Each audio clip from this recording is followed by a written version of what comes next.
Hi guys. I'm just gonna wait for a couple more people to flow in until I start teaching.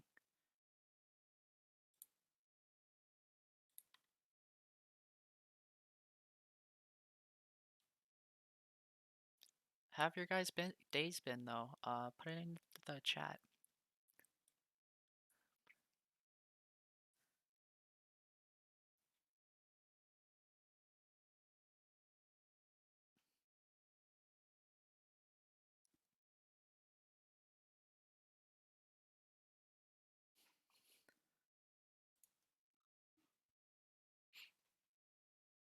Hello, hello, hello.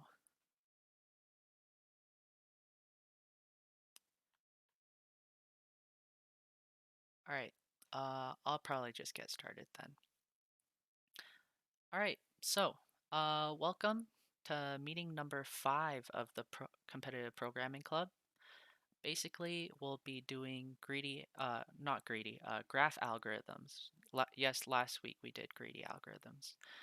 We'll actually take some of those ideas and actually implement it. Some of the algorithms that we do in graph algorithms is pretty greedy. Yeah, let's just get started. So, the topics that for today, these are all of the topics that you'll be learning. Usually you'll be learning this stuff in second year computer science algorithm courses.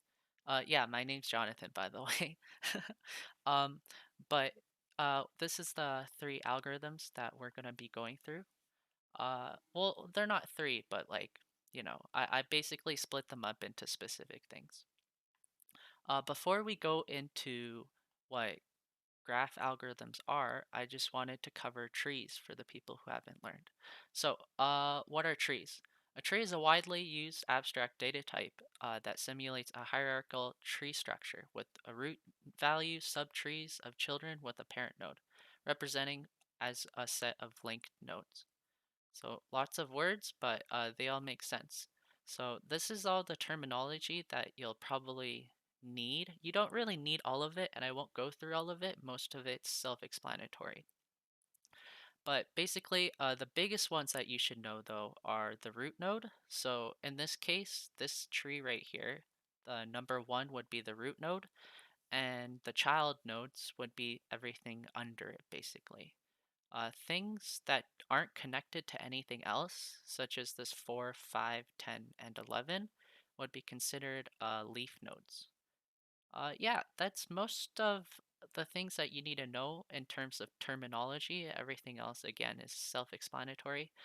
Edges are kind of important. They're basically like these lines over here that connect each node together. Okay, so breadth first search algorithm. So uh, basically, the algorithms that I'm going to go over are just like how you should traverse through a tree efficiently. Well, not efficiently, but like to find what you're looking for. So say I'm looking for the node number 12 over here. To go through this tree, we can easily see that it's right here. But in order to actually create an algorithm to do it, we want to make something simple that we can use to go through the whole tree. So in this case, breadth first search would basically be going from starting at the root node, then visiting each neighboring node with at the similar level and then it goes to the next. Sorry, I'm stuttering a bit. But basically, it's pretty self-explanatory. If you look at this tree, it already follows the same guidelines. So it goes from 1 to 2, 3, 4, and then it goes again from on the same level and visits each neighboring node, and then all the way up until 12. So we usually try and use queues or recursion to prevent going from the same nodes and basically recognizing, that we've already been to like a specific node before. A depth first search. So it's basically like the complete opposite of breadth first search. It starts at the root node, then tries to go as far as possible into a branch, then backtracks and explores the other nodes in the branch. So in this case, the furthest that we can go would either be over here or over here. So it would just choose this path and then go 1, 2, 3, 4, then you start backtracking. So you go back to the 3, and then you visit another branch, which is the 5, back again to the 6, back again to the 7. Then instead of going to this 12 over here, you actually try and go as far down again as possible. So you go from the 1 all the way down to the 10, back to the 9, 11, back, and then 12. So that's basically how you go through these trees. So these are pretty self-explanatory. They're not as difficult. Personally, I think that depth first search would be better just because visiting neighboring nodes using breadth first search is a little more complicated. This one you can kind of, just go through like the follow the edges all the way down. All right, so the next couple algorithms I'm going to be going through are going to require you to know graphs. So some of the simple terminologies and things you should know about graphs are they're kind of similar to trees. So the two things are directed or undirected arrows. So basically, if they have an arrow or not, that basically means that you can't backtrack. So if you tried to go from C to A, you can't really do that. You'd have to go all the way around to reach A again. Weighted or unweighted. So basically, this is a value that is on the edge. So usually this is used for like distances or something to compare the length or difference between nodes. How we transverse through graphs effectively is we usually create spanning trees. So spanning trees are probably one of the most efficient ways of going between nodes to get to where you want to go within the fastest amount of time. Also note though that spanning trees are only used for undirected and weighted graphs.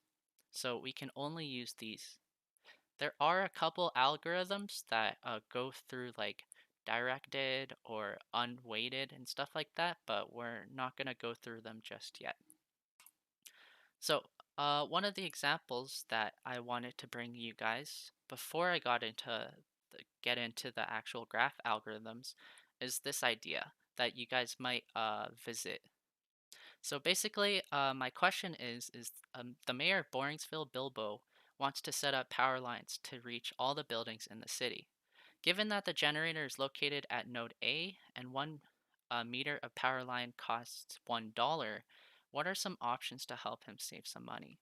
So I just want you guys to think about this because, in order to save like money, we basically want to try and like find out what's the best algorithm to go from one A to and reaching to all of the other buildings basically with the least amount of money.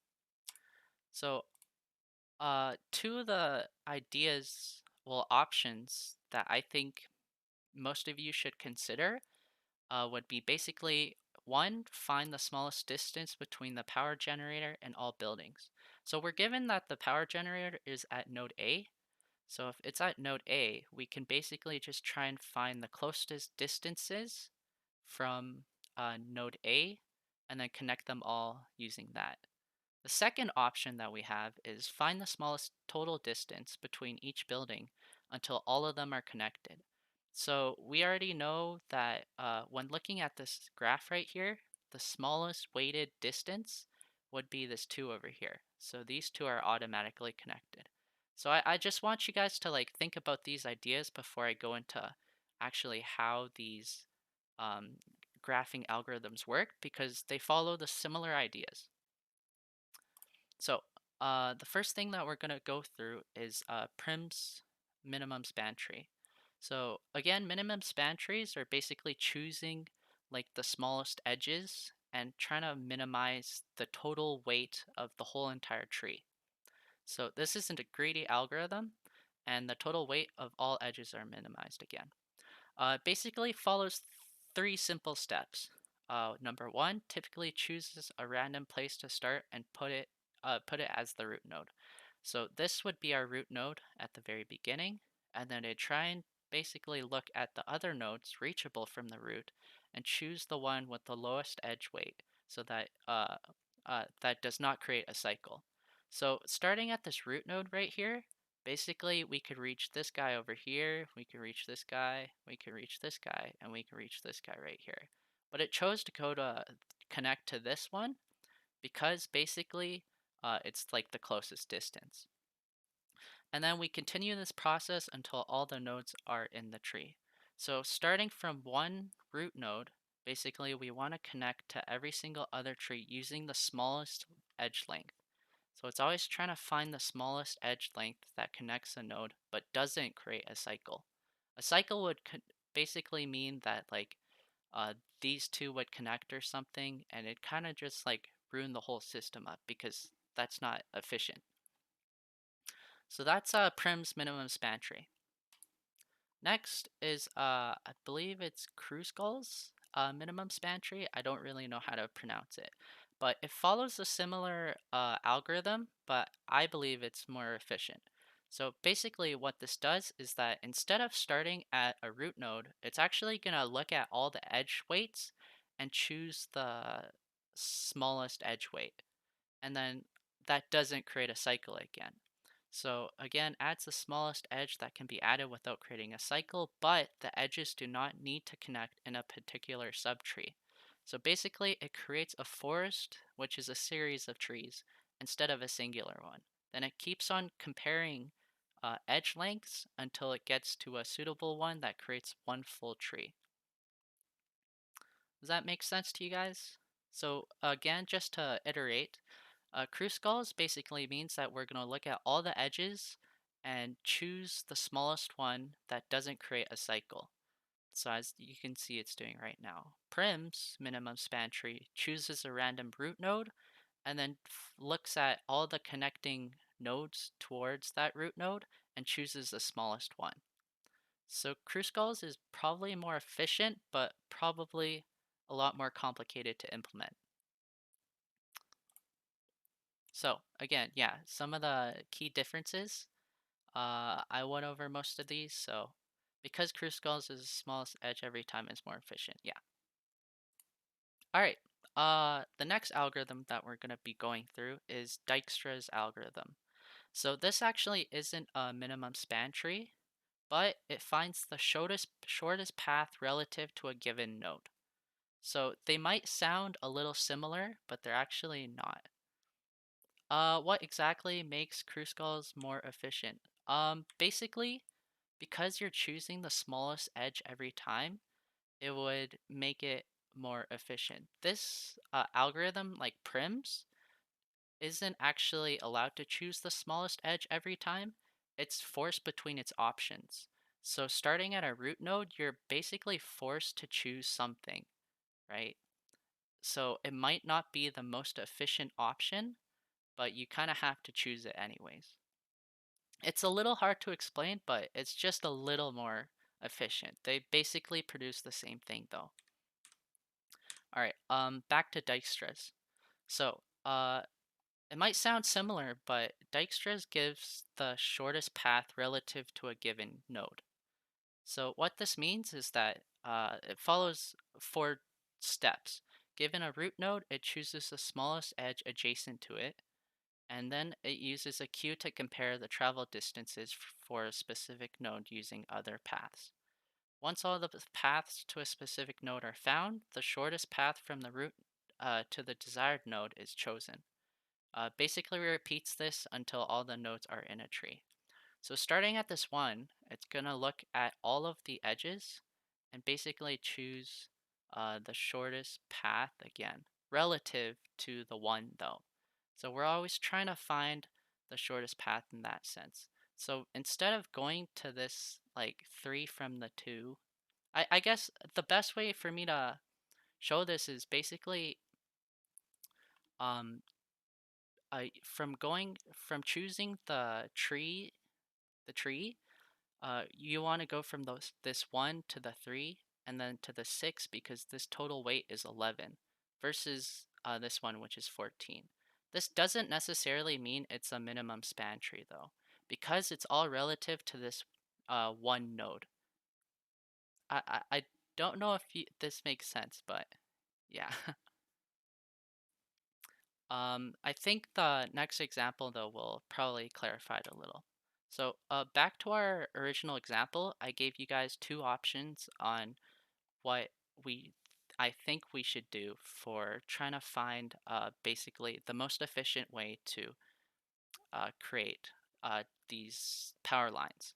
So, the first option was to find the smallest distance between the power generator and all nodes. So this would be the minimum span tree because we're trying to focus on figuring out the distances between the buildings and basically connecting them all together. Versus Dijkstra's, which is trying to find the smallest total distance between each building and, relative to the generator. Actually, I think I got these mixed up. This would be this minimum span tree, and this is Dijkstra's. Sorry about that. Okay, but basically, it follows the same format though. I just wanted to show you guys an example of Dijkstra's versus minimum spanning trees. So in this case, we already know that the generator is located at A. So for Dijkstra's, we're actually going to focus on everything that's closest to A. So it's going to choose this B right here, the C. Everything in cyan would be what it's connecting to. Another way to basically explain Another way to basically explain that the difference between Dijkstra's and a minimum span tree would be like this I over here. So going towards this I would take a weight of 18 if we went from A to I. But then going from here from A, B, D to I is actually more efficient because it costs 9 plus 2 plus 4, which is just 15. So we're basically always trying to find what's relative to the specific A node, our root node. Versus minimum span tree over here, basically it's going to choose each of the smallest edges. So overall, from this, the smallest edge would be 2, then we'd go to 4, then to these two 7s right here. And remember, we're not trying to make a cycle. So once we go to this 8, even though there's a 9 over here and a 9 over here, these would technically be the smallest edges. We're not going to connect them because they're already connected. Then we go to the 10 and then 13. So which one's more efficient though? Again, basically what minimum span tree is doing is that we're trying to choose the smallest distances between buildings, while Dijkstra's is trying to find the smallest distances relative to our generator. And if you add up the totals, you'll get 51 for the minimum span tree and 57 for Dijkstra's. But that doesn't mean that Dijkstra's is actually worse. Basically, what this means is that um, it's just like used in the wrong scenarios. So in this term, if we're trying to do instead of power lines, we focus on travel distances from the city center. So the mayor of Boringsville, Bilbo, wants to pave roads from all houses to the city center. Given the city center is located at node A, everyone travels 1 kilometer per minute. How can we make sure everyone gets to the city hall as fast as possible? So in this term, Dijkstra's would actually be more efficient because we're actually trying to minimize the distances relative to a specific node, which in this case is actually choosing just the smallest edges regardless. And you can show this by basically choosing a sample. So in this case, we have J and A. If we're trying to go from J to A, using Dijkstra's, this would be the most efficient solution because it takes this 16 and then the 4, so it would take a total of 20 minutes. Using a minimum span tree though, you would have to go all the way around from K to H to D to B all the way back, and it'd take basically like double the time. So it just depends on what the scenario is if you want to choose Dijkstra's or minimum span tree. Yeah, so that's basically my lecture for today. I have the contest up at 6:20, which is right now perfect timing. And then basically there'll be most of the questions are actually related to uh, graph algorithms. The first two are pretty easy. This is the third one, Millionaire Madness. This one might trip a couple of you if you guys aren't comfortable with greedy algorithms yet. And then I will also be going running over running mom after too at 7 o'clock.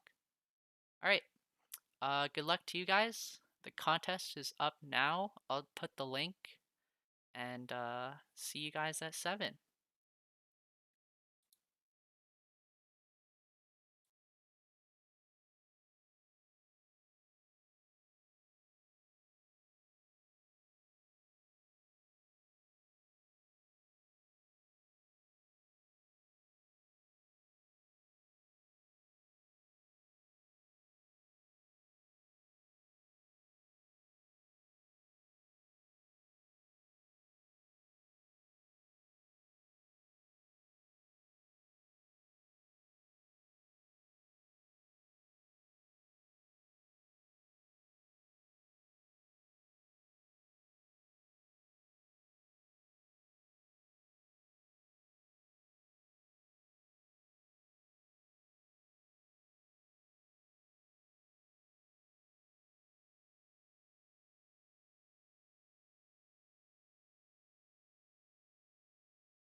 Hello and welcome back to those who have waited for the solutions and tutorials on these problems.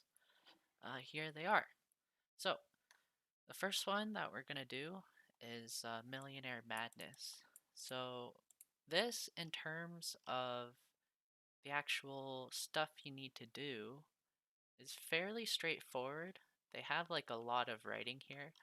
But basically, I like to imagine like that scene from Harry Potter where like he finds out his parents were like super rich and they had like a whole bunch of coins and he had to like go through like the whole entire bank. So basically, it's about the same thing. There's like a bunch of hills. Each hill is denoted by a number, which corresponds to its height. So in this case, in this first sample input, you're trying to get from the top left corner to the bottom right corner without having to climb, well, use a ladder that's like very high. So in terms of like how tall this ladder would be to get from here to here, would basically, here, I'll zoom in for you guys, would basically be a height of 1, which is our output. Because if you just follow the trail, you go from 1 to 2 to 3 to 4 to 5 to 6, 7, 8, and then 9. So you only need a ladder of height of 1 meter. It's pretty simple. Same thing happens over here. Basically, in this input, this is we're trying to get from the left side to the right side since there's no other rows. Since we start off at the height that it tells us that at the same height as the top left, this would be 4, so we actually don't need a ladder at all. We can just jump all the way down to the 1. So the height of the ladder is 0 because we don't need one. This one is a little more confusing, but you get the gist of it.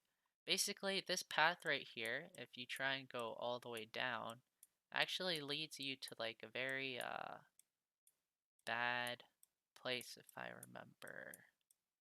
29. Okay, so basically, if we were to follow this path right here, sorry, I don't have like a highlighter or something that I can like show you guys, but if you go all the way down and then follow like what you think would be the easiest path to get there, you'd have to use a height of 4 to jump from 21 to 25. Or if you wanted to jump from here, you wouldn't be able to. Regardless, like the height of the ladder here would be around 4. But that's not our actual output because it's like a trap. So that means that we had to consider an abundance of scenarios when we look at these diagrams. So the actual path would be, I believe you go all the way around here, starting from this one, you take 2, jump 2, move to the right, right again, up here, that's another 2, jump down, okay. Oh, no, no, no, you don't jump down. You jump to the 21, 24, then the 22, the 25, 25, 25. So that's a height of 3. So it's kind of a tricky algorithm when you first think about it, but it's not too difficult. Like we know what to do, it's just like trying to implement it. So for the implementation of Millionaire Madness, so I did all of this in C++. It's actually a pretty easy language to understand. Well, similar to like Java, Python, and such, but you just had to kind of do a little more work, I guess. But I found it to be like the easiest way to solve it. Basically, what we start off with, I'm just going to start off with the main because that's where we go, so just ignore this for now. We're going to start off by taking the inputs, which is basically just like the size of our map. And then I wanted to set 3 new vectors. So this vector right here would be the value of each height. So each height goes here, which is like in our sample solution, all of these values would go into val vector. The best vector would basically represent the best ladder height for each tile. So this would basically consider um, like the difference in height on a specific tile relative to its surroundings and find the smallest tile, well, height basically. And we need this because once we get from one side, the top left, to the bottom right, whatever the bottom right ladder tile is, will be our solution basically. Because it's going to consider all the best heights that we use. Viz is just visited. It's basically just going to be a boolean, so it's going to represent true or false. If we visited before, then like we don't have to do it again. So basically for best, again, I'm going to set it to infinity. And what this does is that it just makes it easier for me to like compare heights because we don't know how big the height's going to be. So if you set it to this, then you can't really get any bigger. False, they're all set to false because we haven't visited yet. This just basically takes in all the inputs and plugs them into val. So the first thing we do is create a priority queue. So this would be probably the best for actually iterating through each tile and knowing if basically using this idea of the best ladder height uh, in terms of like priority. Well, like so we can just move it up the queue and down the queue if we wanted to. So once we go into this while loop, this is basically going to be the exploration of our map. So this right here, if true, it's already been visited. So if that's true, then we just like basically skip this iteration. So it skip this whole thing and go back to the while loop for the next one. Um, Once we get over here, we pass it, we set it to true because now we're starting to visit it. And then we're gonna check our surroundings. So you can see this, there's this array here called dy and dx. Basically, I set them as universal up here as two vectors. So what this does is that I'm going to set them so each value of this for loop right here will set up a different like area that the tile is touching. So once we go to a specific tile, we always want to check the upper tile, the bottom tile, the left tile, and the right tile to see like what's the best height to move forward, right? So that's basically what it does. It's going to go, the first one is going to be 0, 1, which means that we're going to check the right, I believe, and then we're going to check the left, and then we check up and then down. So we basically check all the surroundings relative to our desired node, our desired tile. One way to check this to make sure that we're not out of bounds. So say like we choose, uh, if we're at like the beginning tile, we don't want to check like what's up here, right? So to make sure that we don't check upwards, basically I set up a boolean for in range. So I just use in range and it just compares it to make sure it's just in the boundaries, which is what we want. If it's not in the boundaries, it's going to skip it and then go to the next iteration. All right, this is where it gets a little more complicated. So what we're going to do from this part is we're going to create a variable called nextVal. And what we're doing is we're going to compare the two, the differences. So we know, like, let's say from 10 to 11, if we were to move here, this would require in our calculation right here. Sorry, I don't have like the best way to show this. This would mean that our val right here would be subtracted by our current. So 11 minus 10 basically. Oh, oops. So 11 minus 10, we know that it's a height of 1. And we want to compare it to a max 0. And we basically want to throw it in a max because the minimum value that we can have is 0. So like say we were jumping from 20 to 16, like we don't that would actually be -4, right? So we don't want to put -4 in our array. We want to default it to 0. So even though this value would be -4 if this is 16 and this is 20, we don't want to like, set it as -4.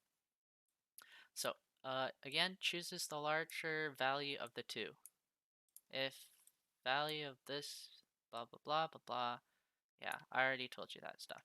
And then once we do go from there, we actually want to check what the current value is of a next val, because there's actually going to be multiple like heights, right? So let's use this 20 example again, right here. So in terms of height surrounding it, there's a bunch of different heights that we can go through. So if we're from 11 and we jump to 20, that's a height of 9, right? 11 to 20, that's a height of 9. 20 to 10 would actually result in 0, which is probably the best solution. And then 16 to 20, we want would be 4. So since there's different heights, we want to overlap what the best solution is. In this case, it'd be like around a 10, well, around 0, because we're moving forward.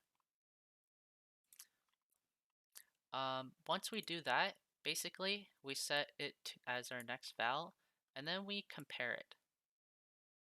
So again, we compare it with other routes that the tile has chosen, and then if our best is currently the biggest, bigger than like our current one, then we want to replace it, if that makes sense. Yep, makes sense.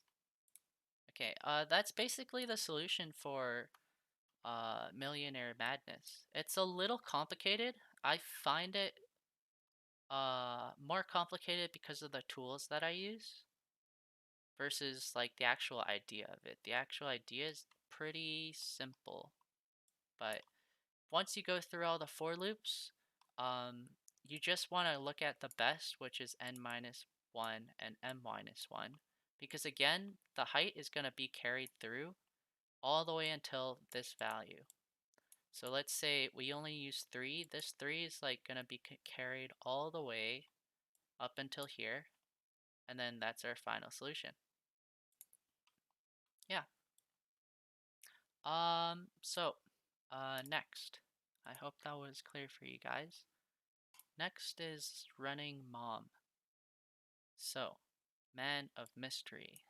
So this is a pretty, the idea is, again, is really simple, but in implementation, it takes a lot of thought and a creative use of tools. So I'm not going to read all of this. I'll just tell you guys basically like, what we expect our output and inputs to be. So uh, we're given a list of cities that we want to travel from and to. So Arlington to San Antonio. And we're given a bunch of these, and then at the very end, we're given specific city names. We basically want to figure out if these cities are safe. And what I mean by safe is they're basically, you're able to fly within like a circle, I guess. There's like a cyclic motion. You can like go from one to the other and back again in like a cycle. So for example, San Antonio is safe because if you go from San Antonio to Baltimore, you can go from Baltimore to Baltimore to Arlington, Arlington back to San Antonio, and then San Antonio back to Baltimore, and over and over and over again. So you're safe. You can keep on flying over and over and over in a cyclic motion. Baltimore is also safe for basically the same reason because it follows the same exact cycle. So Baltimore, New York, um, Baltimore, Arlington, San Antonio, San Antonio, Baltimore. New York, in this case though, is actually trapped because there's no cycle to it. If you go from New York to Dallas, you can't really go anywhere. There aren't any flights from Dallas to somewhere else. So you're trapped in Dallas. So that's the sample input. It's a pretty simple idea again, just like the actual implementation is what's tough. So again, I made this in C++. Basically, what we're going to use are unordered maps. So imagine this at AL as a hash map, and then we also want to create another map with an unvisited, explored, or fully visited status. So I set these statuses as different integers, so unvisited would be 0, explored would be 1, and fully visited would be 2. Fully visited is basically just so we know, like, because we're dealing with cycles for explored and fully visited, we don't want to keep on going through the same cycle again. Once we've reached it once, we want to basically send it as like a solution, as safe or unsafe. So, back to our main. I'm going to start with the main again. This stuff is pretty easy to understand. We just take in the number of flights, I believe. Yep. And then basically we're gonna set the origin and destination and throw them into our map. Once we do that, then we want to take in our actual cities that we want to find are safe or not. Basically, since we're dealing with multiple cities, we want to reset the city statuses every single time that we, do another case. So once we reset the cities to unvisited, then we want to actually do our searching. So it's going to try and do a deferred search method, basically. So from here, we want to basically set our city status to explored. Then we want to visit each of the neighboring cities. So we know it's a neighboring city because, like, for example, Arlington would go towards San Antonio. So San Antonio would be considered a neighbor. So once we find, like for this example, we're using San Antonio as our neighbor. Once we find that we haven't visited before, um, if this is true, then it goes over again. For the else if the status is equal to 1, that means we're going to an explored neighborhood, meaning there's a cycle. So we basically want to just keep on going through this cycle again. So using our neighbor, we're going to use our neighbor. Sorry, I wasn't specific in this if statement. This is basically just going to use recursion to try and figure out if we're in a cycle. So we're going to use our neighbor name, San Antonio, as our city name, and then look at the neighbors for San Antonio. So once our neighbor San Antonio is used in this method, then we're going to look at, okay, where does San Antonio go? San Antonio goes to Baltimore, and that's about it. So then we're going to use recursion again. Our neighbor is set to Baltimore. We put Baltimore as our city, set it as explored, then run through the neighbors again. So Baltimore, we can see there's two options, Arlington and New York. The New York one is going to end uh, in a status which is fully visited, while the other one, which is Arlington, is we're actually gonna find the explored status on it. And once we find that there's an explored status on it, then we're gonna set it to true. Once we've done this, basically, it'll go through all of the recursion and then back out, and then when this back edge found is true, that means that we have a cycle, which means that we're safe. So it's going to print the safe one. If this never is activated, so we keep on just visiting, like we go through all the possible scenarios. So for example, we start out with New York again. So we start out with New York, we go to Dallas. Once we go to Dallas, we set Dallas as our city, and we look at all the neighbors. Well, there's no neighbors. So this is done. The status is 2, the other status is 2, and then it goes back, and our back edge is false, which means that we're trapped. Yeah, so Even though they're different difficulties, I find them to be about the same. Honestly, I think Running Mom feels a little easier. You just have to know how to use unordered maps. But yeah, that's about it though. I hope you guys learned a lot. Thanks for joining again and coming in and participating. Um, have a good night, everyone, and I'll see you guys later.